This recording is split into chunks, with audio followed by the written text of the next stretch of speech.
बोले महाराज तुम्हारा आधा भोजन कितने में होगा, ये तो हमें पता ही नहीं चल रहा।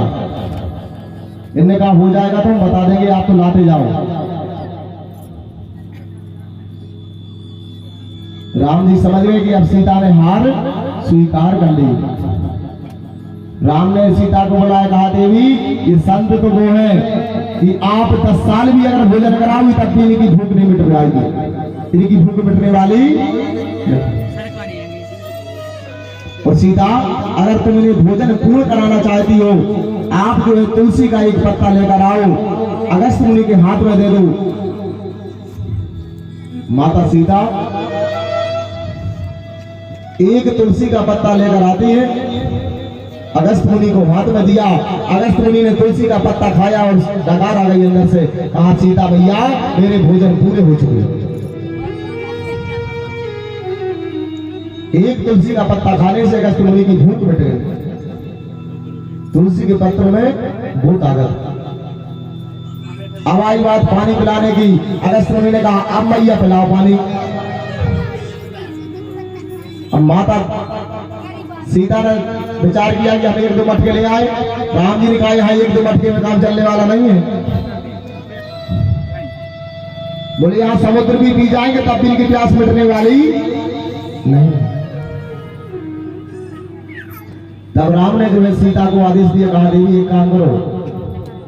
बोले त्रेता में इनने भोजन किए, बोले द्वापर में ये पानी पिएंगे।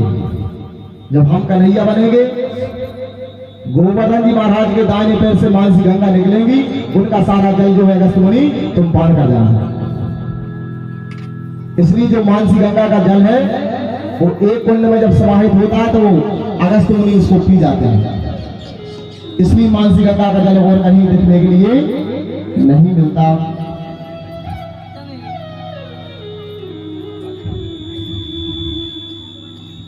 बोल भक्तवत्सल भगवान की जय।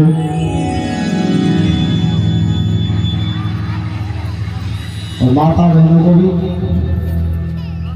अगर आपके घर में कोई मेहमान भोजन करने आए, भोजन के टाइम पे आए, तो बोले महाराज उसे भोजन कराना चाहिए या नहीं, बताइए।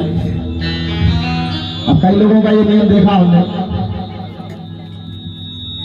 कि दिन के 12 बज रहे हैं, मेहमान बैठे हैं, अब तुम 10 बार कहो भोजन कर लो, आप भोजन कर लो, भोजन कर लो, तो वो करने वाला होगा तब भी वो मना करेगा। भोजन कराने के लिए मन होना चाहिए, प्रेम होना चाहिए। खाने वाले को भूख और खिलाने वाले के अंदर प्रेम होना चाहिए।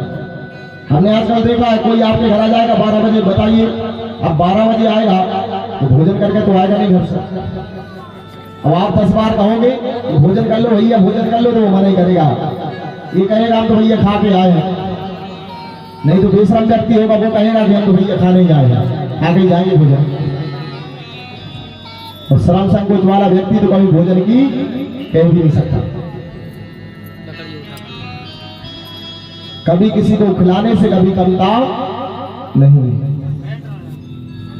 बोले जब आप किसी भोजन कराओगे गरीब को या आपके रिश्तेदारों को, तो आपको छोड़ना बढ़ जाएगा। खाने वाले का नाम दाने दाने में लिखा होता है। जिसके भाग का आप अगर रखे होंगे तो उसको देना ही होगा, और नहीं दिया तो भैया वो दूना लेकर जाएगा आपका।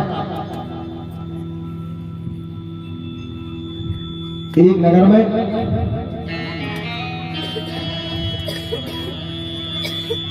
एक दादाजी थे। इनका नियम था कि ये पूर्णिमा के दिन, वो जब पूर्णिमा आती है तो पूर्णिमा के दिन ब्राह्मणों को भोजन कराती।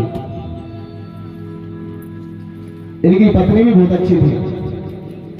दादाजी का नियम है कि पूर्णिमा आती है, पंडित जी को बुलाते हैं और भोजन कराते हैं। तो दादाजी का एक पुत्र हुआ, ये भी संस्कारवान है। दादाजी ने अपने पुत्र का विवाह कर दिया, किंतु जब इनकी बहू आई ये कितनी कंजूस है, इससे बहुत बुरा लगता है कि हमारे घर में पंडित क्यों आते हैं भोजन करने। और कई लोग भैया छोटी जो है बुद्धि की होती, कंजूस भी होते हैं, अच्छा देखा नहीं जाता, किसी को भोजन नहीं कराए जाते, तो कंजूस लोग होते।